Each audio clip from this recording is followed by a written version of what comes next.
চারিদিকে যখন হত্যার হুমকি, ওসমান হাদির মতো নেতারা যখন দিনে দুপুরে খুন হচ্ছেন, তখন সরকারের পক্ষ থেকে সাদিক কায়েমের জন্য পাঠানো হলো স্পেশাল সিকিউরিটি বা গানম্যান।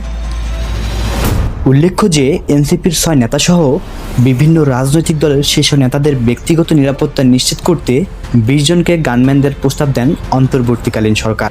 পাশাপাশি আত্মরক্ষার প্রয়োজনেও ব্যক্তিগত অস্ত্র লাইসেন্স দেওয়ার বিষয়টিও প্রক্রিয়াধীন রয়েছে বলে জানান। সোমবার দুপুরে সচিবালয়ে আইন শৃঙ্খলা সংক্রান্ত কমিটির বৈঠক শেষে সাংবাদিকদের এসব কথা বলেছেন স্বরাষ্ট্র উপদেষ্টা জাহাঙ্গীর আলম চৌধুরী।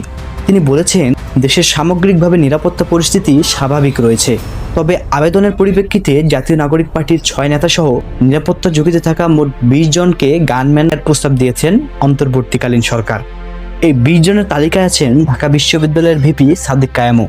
কিন্তু তিনি সরকারের গানম্যানদের প্রস্তাব প্রত্যাখ্যান করে বলেছেন, সম্প্রতি জুলাই বিপ্লবের ছাত্র নেতৃত্ব, বিভিন্ন রাজনৈতিক দলের নেতৃবৃন্দ ও মিডিয়া ব্যক্তিত্বের নিরাপত্তা নিশ্চিতে সরকার কর্তৃক গানম্যান প্রদানের সিদ্ধান্ত গ্রহণ করা হয়েছে। এর ধারাবাহিকতায় সরকারের পক্ষ থেকে গানম্যান সংক্রান্ত বিষয়ে আমাকে অবহিত করা হয়। এই প্রস্তাব গ্রহণ না করার সিদ্ধান্ত নিয়েছি। এদিকে শীর্ষ সন্ত্রাসীরা জামিনে মুক্ত হয়ে প্রকাশ্যে ঘুরে বেড়াবে, তাদের হাতে ওসমান হাদিরা শহীদ হবেন, খুনিরা ধরাছোঁয়ার বাইরে থেকে যাবে, অন্যদিকে ব্যক্তিগত নিরাপত্তার জন্য গানম্যান প্রদানের প্রস্তাব আসবে। এই বাস্তবতার সঙ্গে নিজেকে মানিয়ে নিতে আমার দ্বিধা হচ্ছে। নিঃসন্দেহে আমাদের সবার নিরাপত্তা প্রয়োজন, তবে সেই নিরাপত্তা যদি কেবল কিছু ব্যক্তি বা গোষ্ঠীর জন্য সীমাবদ্ধ থাকে, তাহলে তা ইনসাফপূর্ণ হয় না। দেশের আপামর মানুষের জন্য একটি নিরাপদ ও ইনসাফের বাংলাদেশ বিনির্মাণই আমাদের দাবি।